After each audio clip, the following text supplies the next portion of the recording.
Ich freue mich riesig drauf, denn nach 2 Jahren Pause ist auch dieses Jahr fürs Roskilde Festival wieder der Moment, wo das Festival öffnen kann. Es ist 50. Geburtstag, das macht es besonders und es ist ein Festival, das ist kein Hip-Hop-Festival, aber eins der größten in Europa, das ich immer ganz gerne besuche. Da gibt es große Hip-Hop-Acts, die man gucken kann. Interviews wird es keine geben, keine Sorge. Es gibt gutes Essen, daran kann ich mich auf jeden Fall noch erinnern. Was aber besonders ist, es gibt einen krass großen Graffiti-Teil.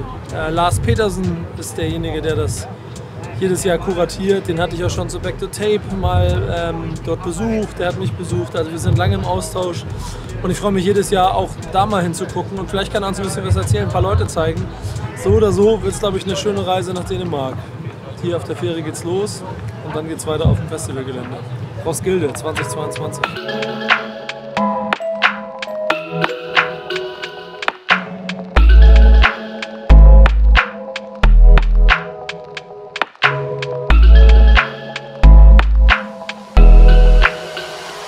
Ich glaube, wir haben jetzt ungefähr jedes Bändchen abgekriegt, das man hier kriegen kann. Und jetzt heißt es erstmal ankommen, regenerieren und dann geht's los. Denn wir haben hier ein paar schöne Sachen. Also musikalisch auf jeden Fall, allein schon durch Post Malone, Megan Thee Stallion, Tyler, the Creator, da sind ein paar krasse Headliner dabei. Ich freue mich aber jedes Jahr auch darauf, den großen Graffiti-Teil auf diesem Gelände zu erleben. Und es gibt, glaube ich, kaum ein Festival, wo man so gut essen kann wie hier. Das alles mit mir und Bong und dieser Kamera. Roskilde, how the fuck we feel?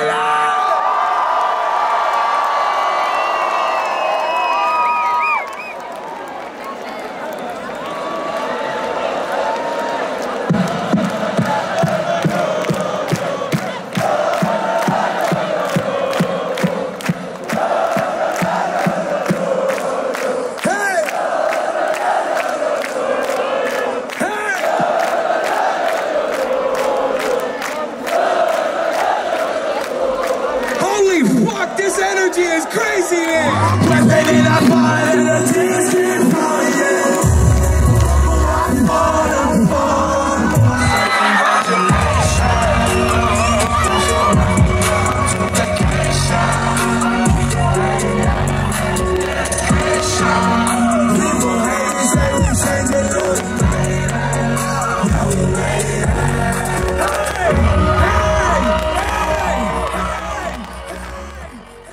Leute, das war ein langer Tag heute. Bong und ich waren viel unterwegs. Wir haben ein überragendes Post Malone Konzert gerade gesehen.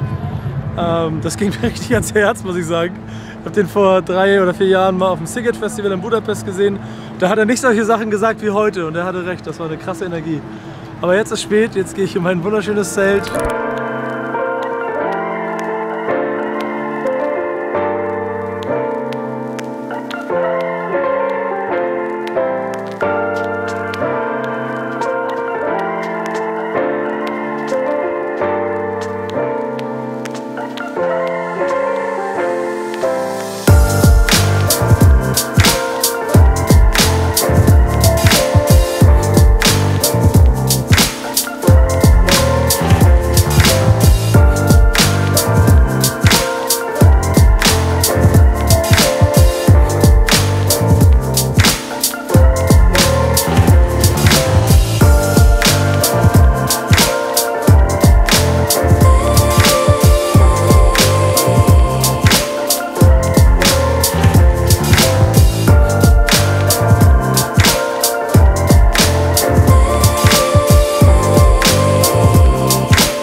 Roskilde Festival ist auch deshalb so geil, weil es so ein Riesenareal gibt, in dem Graffiti seinen Raum hat. Und das auch jetzt schon seit 50 Jahren. Ne? Und also das 50. Festival und seit vielen, vielen Jahren, das muss ich mal Lars mal fragen, macht er das auch? Ich glaube auch schon. Auf jeden Fall über 20 Jahre. Und ich finde es jedes Mal geil. Ich finde jedes Mal geile Arbeit. Und ich feiere das, dass das so mitten im Festival so seinen großen Raum hat.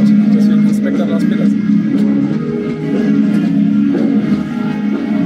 Besseres Wetter heute, jetzt treffen wir Lars, den Initiator von dem Ganzen hier, und der wird uns jetzt ein bisschen was zeigen. Und ich glaube, er hat Leute mitgebracht, die uns ein bisschen was erzählen können.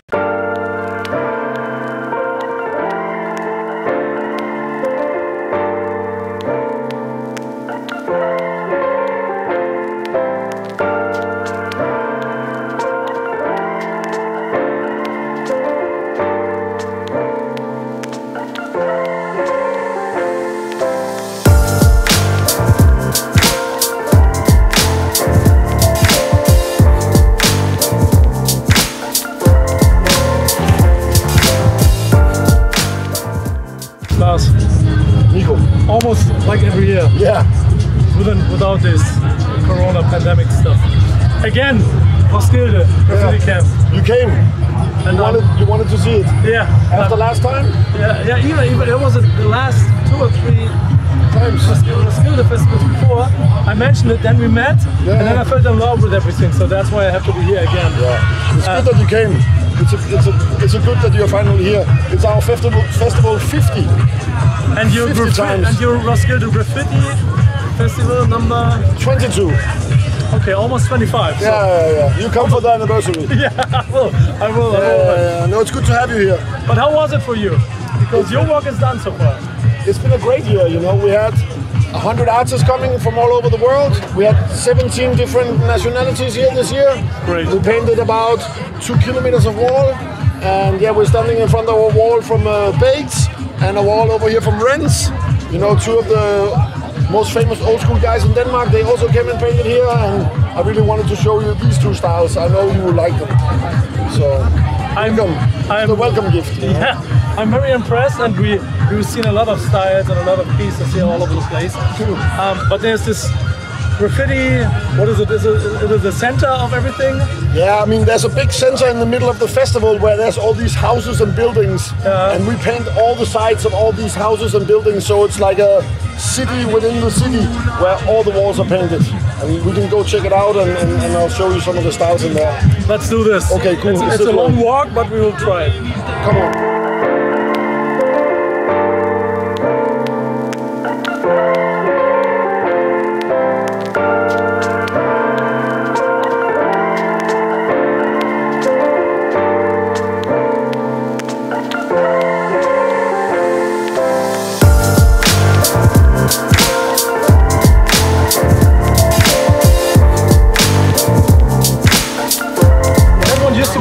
Wall here, right? Yeah, it's still a really long wall, 90 meters. 90 meters? 90 meters. So this year we had only one guy to paint it for 1 day.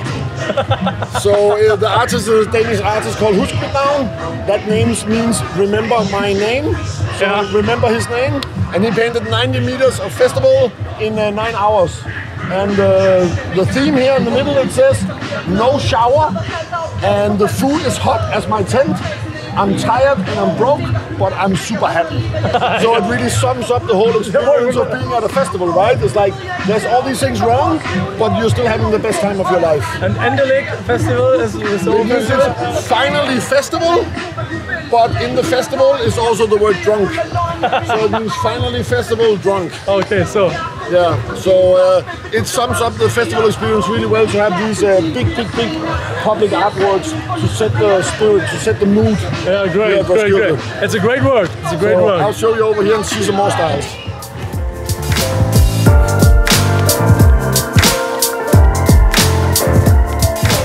Ich mache jetzt etwas, ich gehe jetzt in die Kunst. Okay, what is this? Well, it's a normal graffiti production, but it's made into a 3D installation at the same time. So you can like stand inside the wall, and if you go really back, you will see how the stairs are now part of the whole graffiti wall. Right? So you can go up and you can stand on it, you can go back down. Exactly, right? Und zurück in ein Gesicht. You know, at Roskilde we always have different graffiti and we have different styles. So this is like a basic, classic graffiti piece taken to the next level. This is only painted by one guy, even though it's 30 meters long, and it's really complicated. You know, he spent maybe 2 days on it, and it has everything. It has the letter styles, the characters, the effects, and at Roskilde we always do this really. Our trademark is that we do these things. If you film up here, see this? How the wall is coming up, you know? We don't have the straight line of the wall. We attach all these extra bits to make the wall look like 3D, you know? So this is something that's super popular here at the festival, that we make these moderations of the walls to make them even cooler. Yeah, and it looks a little bit like a competition for artists, right? Right? Everybody wants to make the best piece of their life here, you know, better than the next guy, you know? And that's what it's about, you know, friendly competition, trying to make the best. I like it. I want to show you this character over here. I like this one, because all of these cutouts. Exactly. Do you have the cutouts again? But they have to prepare it by themselves, right? Yeah, we make it themselves. We just show them how to do it, and we get them some wood and a saw, and then they can just make it themselves and put it up. So, but it works really well. Like for example, over here, the Pedersen.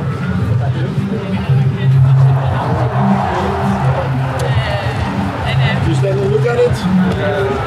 You know, it's a super cool kind of Italian gangster kind of character, painted by the Wild Boys from Napoli. Mr. Pencil painted it, and you know, you see the Uzi, and the Uzi up here with the cutout.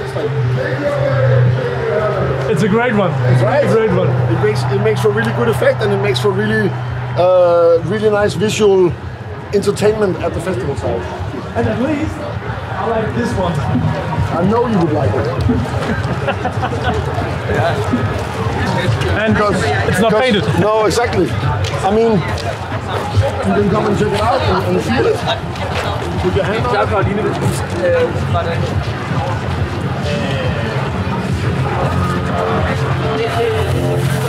That's a great idea. Right?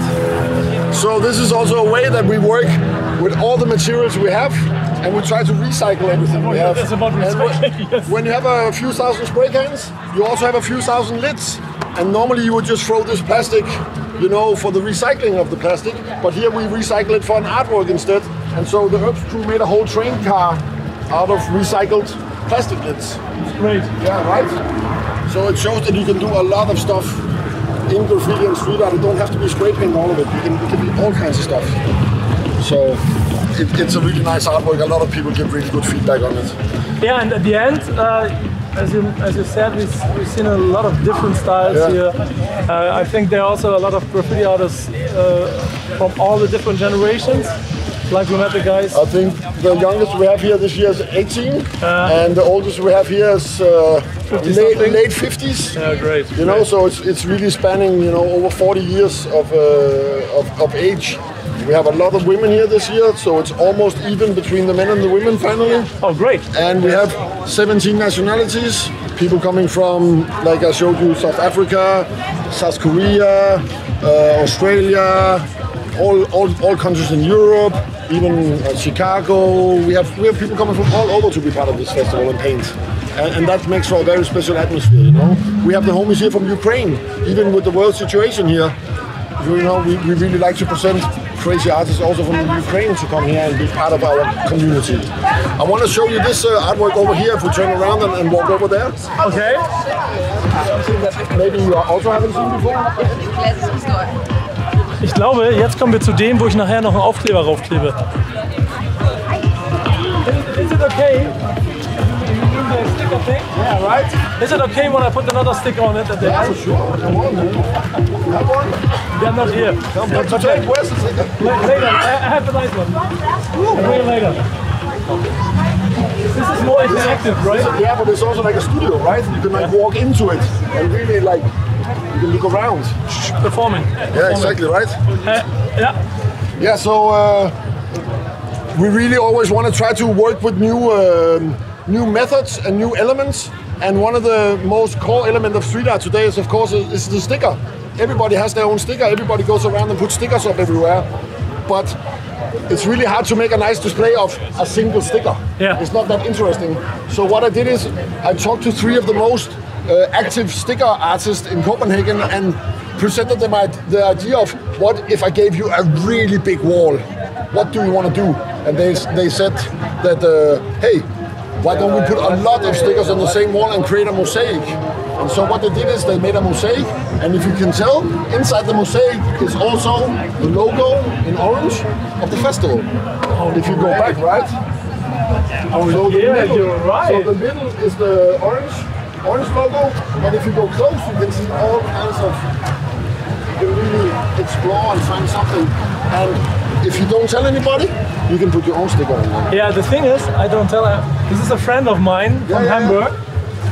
So you just put it in the orange part, right? Because you're part of the orange days. Yeah, right? Zack. Boom. Schöne Grüße. And now you're part of the Roskilde Graffiti too. And I will be part of it next year too, as a fan, of course. After 20-something years. Yeah. Year 23 next year. Yeah. And there will be a year 23 and a year 24 and a year 25. Yeah. If you promise me there's no COVID, then there will be one next year, right? Yeah. We will make a big edition next year and have some fun, because that's what it's all about. Coming down here, creating a community, and trying to be really creative and having a lot of fun. And it's all for a good cause, you know. Roskilde is an NGO. We collect a lot of money, so each year we donate about 3 to 4 million euros for good causes about youth or about culture.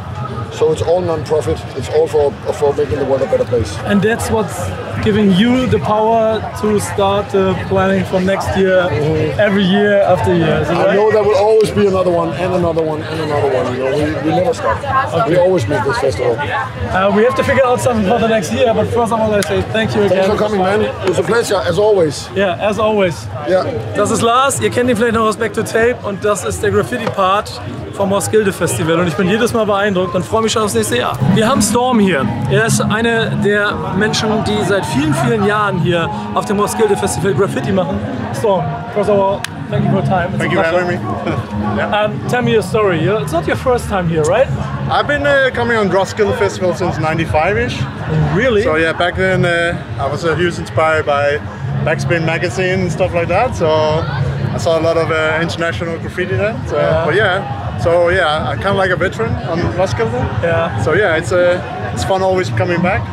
I'm kind of like on vacation in my own country. I live in South Korea now, so I'm just home visiting Roskilde Festival and family, and then go back to South Korea with my wife. Okay, first question: how is the graffiti scene in South Korea? It's way smaller than Europe or Denmark.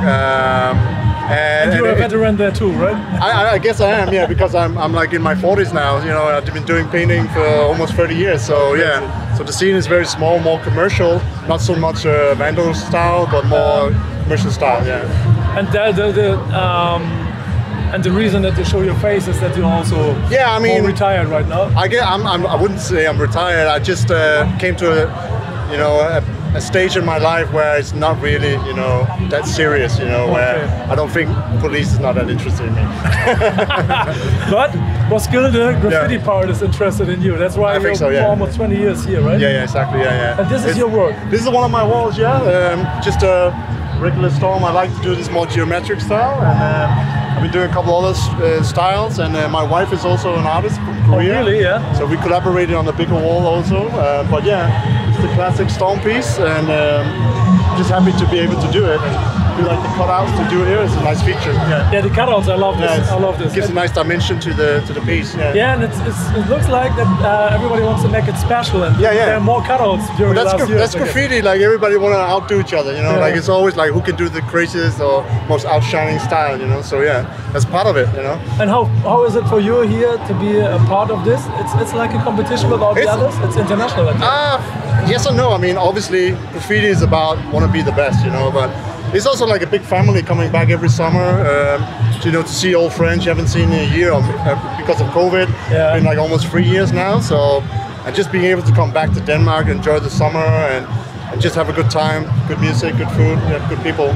I met Lars a couple of years ago, and he told me about this, and then we met here. Can you tell me, from your point of view, something about his work and about the thing that we have this here on the Roskilde Festival? For me, it's special, even comparing to other festivals. I mean, Roskilde is like the second biggest, music festival in Europe, as far as I understand, like 150,000 people. I know Lars from before graffiti here. Like we knew each other from Copenhagen through graffiti. Before that, I was also doing a lot of stuff with him before graffiti was a part of Roskilde. And he's a very good curator, and he always invite nice people to come here, and it's always big unity when you're out here, and it's just, it's way cool. Telling something about Roskilde as a hip-hop festival, do you think it's kind of hip-hop festival when there's so much graffiti on it?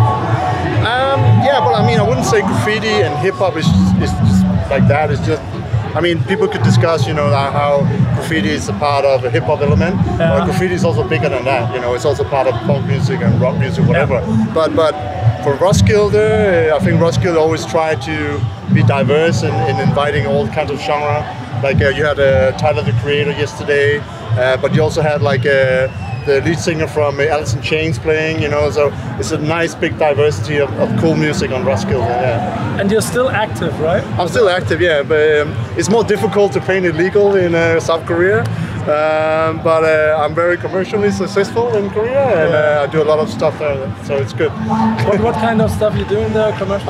Right now, we just did my wife and I just finished a sculpture project for a Canadian brand called Lululemon.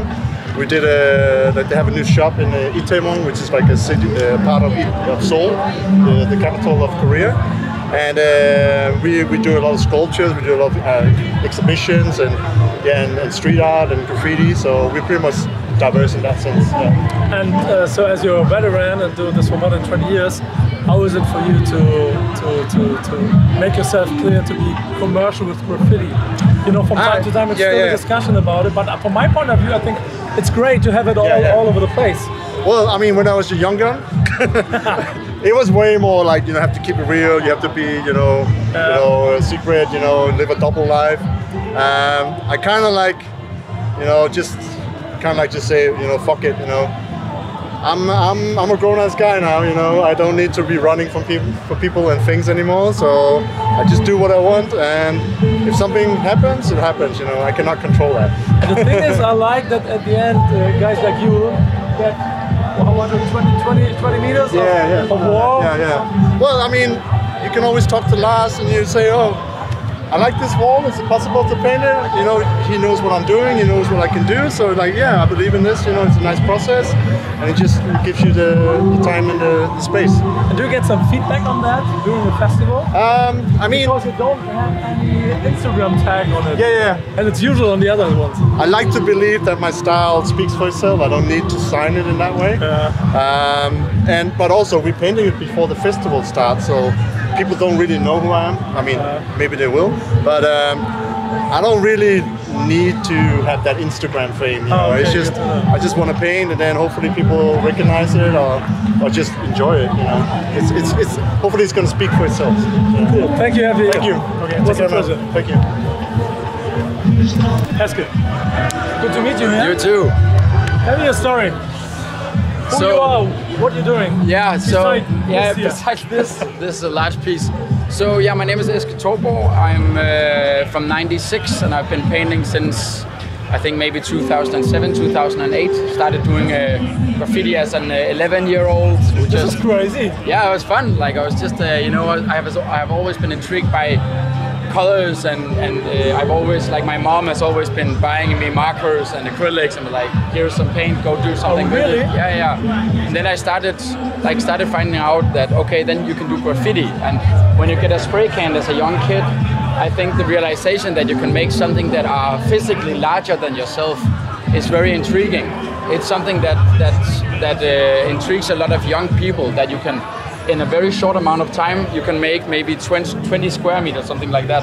Yeah. So I started painting letters and started going out tagging a little bit without my parents knowing, and you know, all that standard graffiti. Stuff, yeah, exactly. And then the police came and all. Yeah, exactly. I've only been chased, right? Never been caught. That's the official story. Yeah. But then it slowly became more like a commission kind of job. I found out when I was in high school that I could earn money from painting children's rooms and making firm workshops and like teaching kids and all that kind of thing. And then it evolved into me writing my first book as an 18-year-old called The Graffiti Handbook, which is a how to do graffiti book in Danish, which is the only one that is. Hey, the funny thing about this first question, what was the scene thinking about that book when an 18-year-old guy making such a book? I think there was a lot of people hating it. Yeah, of course, like that. And I knew that when I published it. But you know, I had baits and I had sweat inside the book where I made some interviews, kind of vibe with them, and I published it with Run for Cover, the Danish graffiti store vibe. So you know, I had a lot of nice people backing me up, saying, hey, we actually think this is a good idea, you should do it. But of course I got a lot of hate online, and you know, I was 18-year-old and 40 plus people, 40-year-old plus, were just writing me in my DMs like, who the fuck do you think you are teaching me about graffiti? I've been doing it since before you were born. And I was just like, I'm not trying to teach you anything, I'm just like, my mission is to get more people to paint graffiti. My mission is to get the outer world see what graffiti is, not in the same way that us painters are seeing it, but maybe, just get a glimpse into it, because I think it's an art form that has many opportunities and has many aspects in it.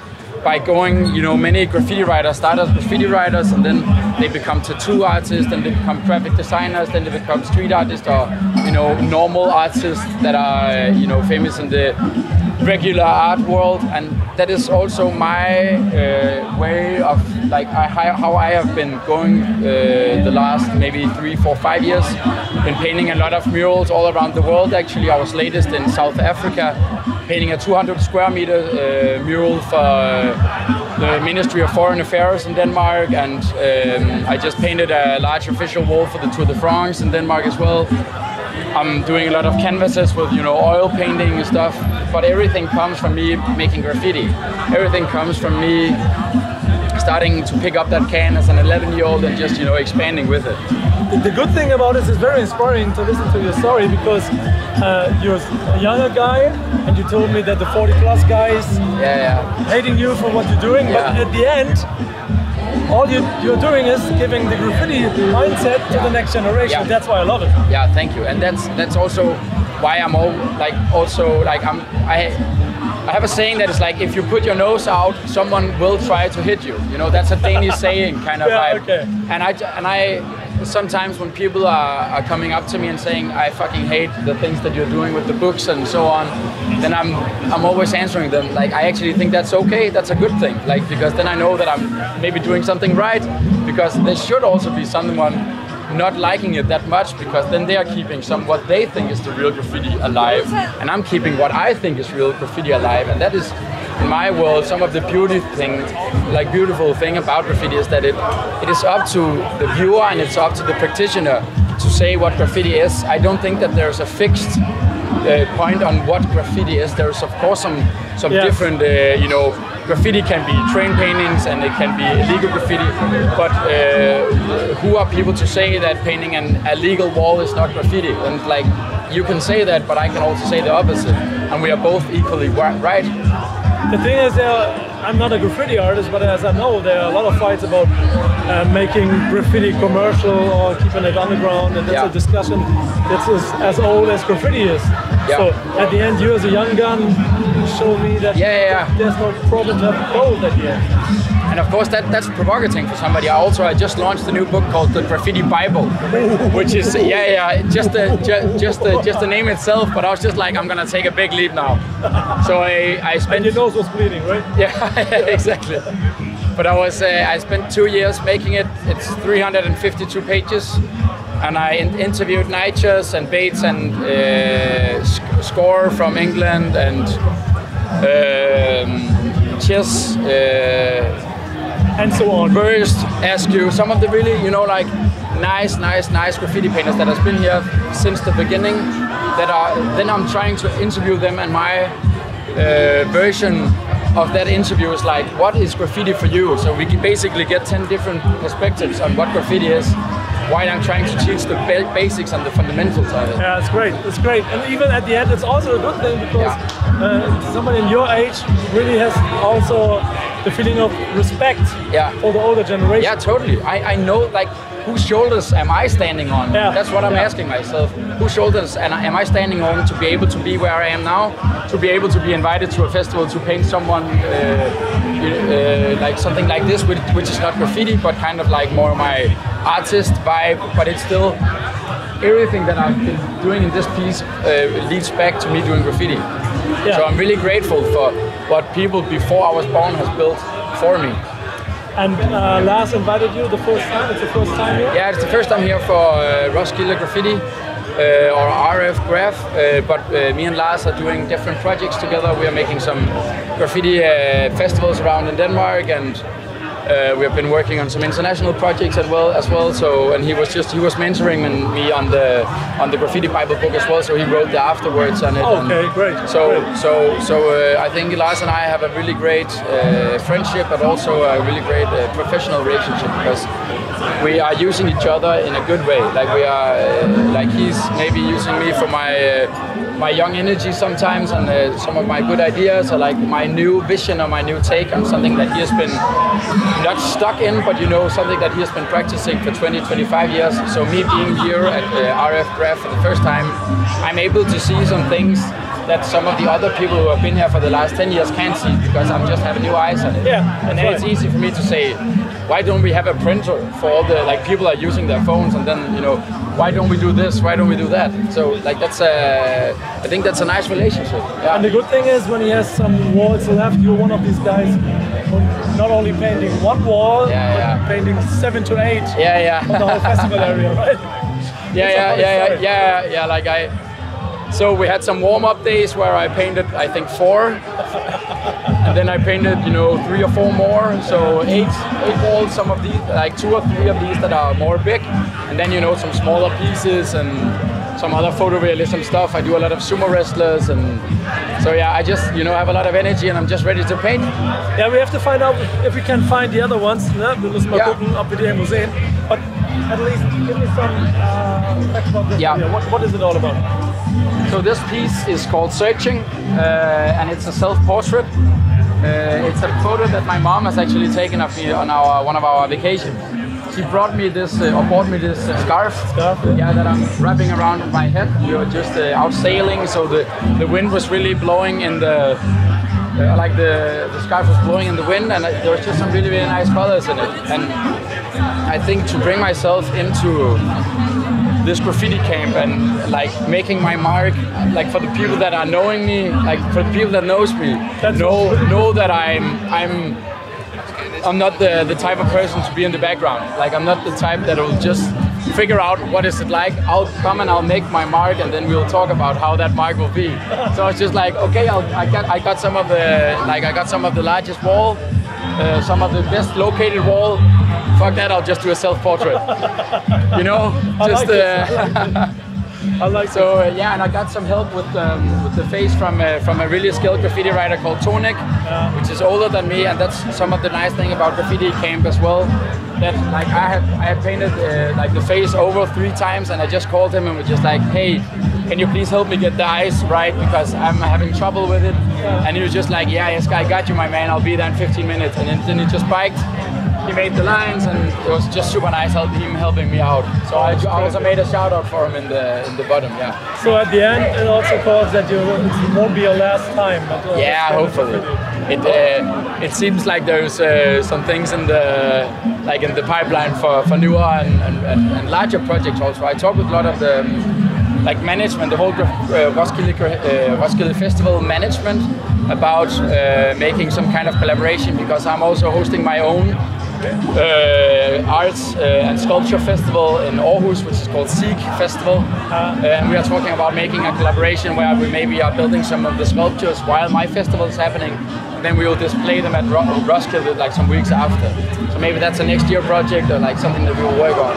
Sounds good. And at least I know you're from Aarhus. There's also the Spot Festival. Was time by time in the past, and you're teaching graffiti there, is it right? Yeah, I've at least been involved in the graffiti scene. Like, one of my really good friends, Christopher, he's in charge of the whole graffiti scene. So like we have talked a little bit about it, and we're always helping each other out on our different projects. But like, I don't think I have taught directly at Spot Festival, but I've been teaching, before and after Spot Festival. I know Gunnar, who is making Spot Festival, and he's also involved in Musik Festival as well. So, and I've been teaching graffiti for like 15 years. Like, last month I took a note block, and then I tried to roughly count how many people I've been teaching graffiti, and it ended up on like 4,200 people that I've been teaching graffiti. That's crazy. So and it's fun. So there's a lot going on from art and teaching, and project management and different kind of things. But it's a professional view. Yeah, and it's good and it's fun, and I get a lot of great friends. And for me, it means that when I'm the next time in Aarhus, I will meet you. And then, always. And then we. Let's go paint. I'll teach you something. Yeah, I'll do that. That's a deal. That's a deal. It was a pleasure, man. Yeah. You too. Thank you so much. Mal gucken, was wir jetzt machen. Vielleicht noch ein bisschen Musik oder so. Morgen, was machen wir? Oder gehen wir nach Hause? Bro, was essen. Was essen? Wir gehen mal was essen. Das ist eine gute Idee. Hier gibt es viel gutes Essen und das zeigen wir euch jetzt.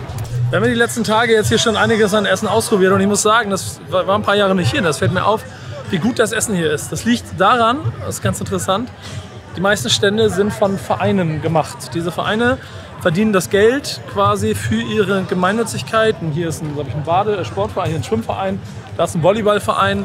Und die lassen sich alle was Einzelnes einfallen, wie sie Essen machen wollen. Und du kannst dir hier einfach, wie wir es von Festivals kennen, bam, China-Nudeln und die schlechte Pizza aufs Blech hauen und damit dein Geld verdienen. Du musst hier richtig kreativ sein. Und das sorgt dafür, dass das Essen hier überall ehrlicherweise sehr, sehr gut ist. Es gibt verschiedene Levelstufen. Es gibt hier Standardläden und da will ich heute mal ein paar von euch für euch zeigen. Denn ich habe Bock, mit euch jetzt ein bisschen hier zu futtern. Es gibt aber auch Sachen wie Restaurants, was total absurd ist. Da kannst du ganze Menüs, also sitzt dich hin und kannst richtig gut kochen, gekochtes Essen hier in dem ganzen Menü genießen. Da gibt es eine Sterne-Pizzeria, die ein kleines Restaurant hier aufgebaut hat und so weiter und so fort. Wir wollen aber, und ich bin nicht der kulinarisch Verrückteste, mit euch zwar nachher nochmal einen Food Court, weil du da theoretisch auch gebratene, was waren es, Maden, Insekten, irgendwie sowas knabbern kannst, ist nicht so meins. Ich bin mehr so der Basic-Typ, was solche Sachen angeht, aber selbst wenn ihr wie ich Bock habt auf ein Sandwich, auf Nudeln, auf Pizza und vielleicht mal was Besonderes wie ein Tatar, dann will ich euch das hier mal zeigen. Denn das ist allein eine Sache, warum ich dieses Festival so geil finde. Und morgen womit fangen wir an? Frühstück, es ist 13 Uhr. Und Nudeln würde ich sagen. Nudeln. So. Damit legen wir los.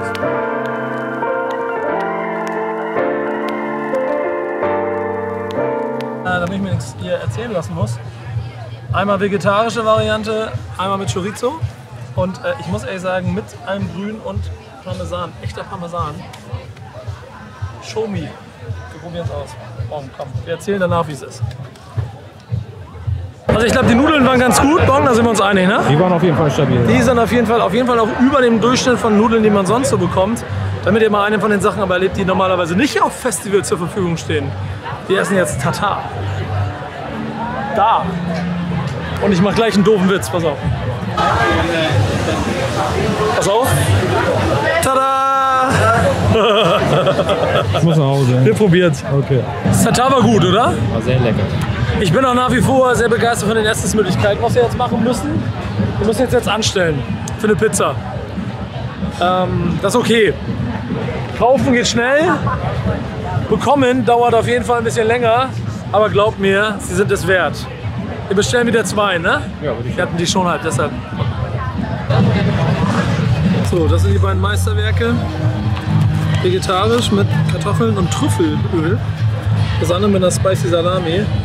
Und was sagst du, welche ist die bessere, die oder die? Beide sehr gut, tagesformabhängig würde ich sagen. Tendenz? Bisschen spicy, obwohl ich ja nicht mehr auf Veggie bin. Ja, okay. Siehst du, wenn sogar Bon sagt, die Spicy, aber wir probieren sie beide und ihr beim nächsten Mal, wenn ihr hier seid. Eine Sache haben wir noch nicht ausprobiert, das ist der Food Court. Das ist eigentlich die Hauptattraktion, weil hier gibt es diese gerösteten Maden und sowas alles. Das will ich aber nicht. Wir gucken mal, was es gibt. Vielleicht finden wir noch irgendwas Leckeres für unseren kleinen Snack zwischendurch. Obwohl ich ehrlicherweise schon nicht mehr kann.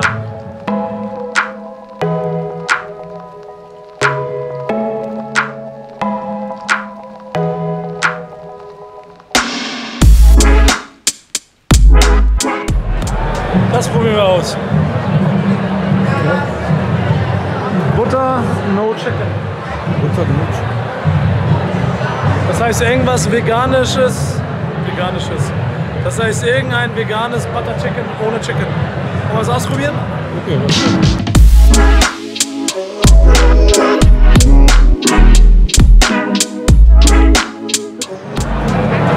Es riecht sehr gut, Alter. Es riecht sehr, sehr gut. Okay, schau. Probieren wir jetzt aus.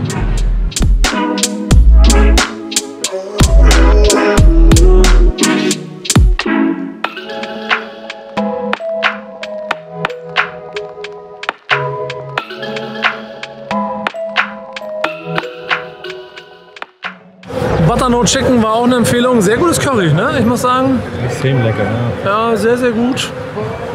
Aber ich kann nicht mehr. Aber auf ein gutes Essen gehört am Ende oder noch ein Nachtisch. A piece of cake. Den Laden habe ich die letzten Jahre hier schon immer mal entdeckt. Die machen sauguten Kuchen. Ich würde sagen, du suchst dir einen aus, ich suche mir einen aus. Und dann rollen wir wahrscheinlich ins Zelt. Ja. Egal, wir probieren es aus. Chocolate Chip Cookie, Coconut Cake, alles handgemacht.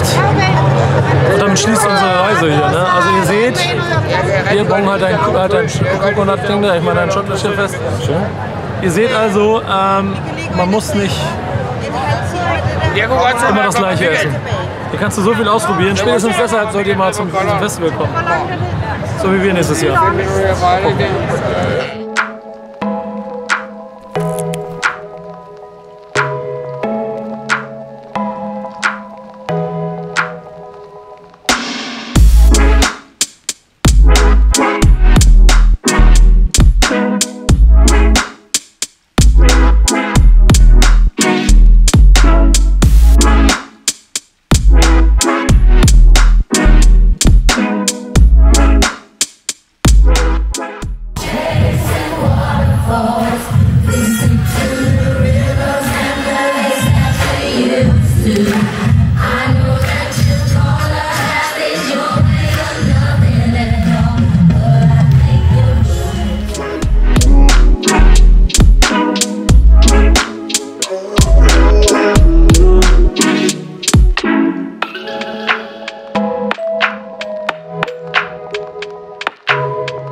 Feierabend. Das war Roskilde 2022. Wir sehen uns nächstes Jahr. Backspin.